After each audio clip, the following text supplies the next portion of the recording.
guys! So, this is me, Sarah. And kung napanood niyo yung vlog ko sa TikTok, ay ayun nga, sinabi ko na kita-kits tayo sa May 30 sa YouTube ko. Ayan.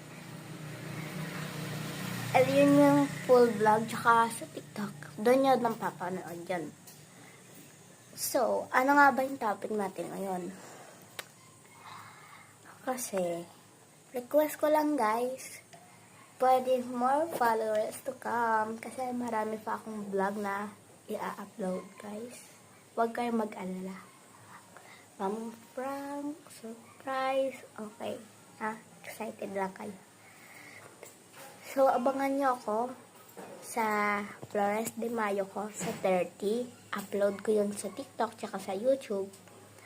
Tapos, pakipanood na lang and more share and subscribe.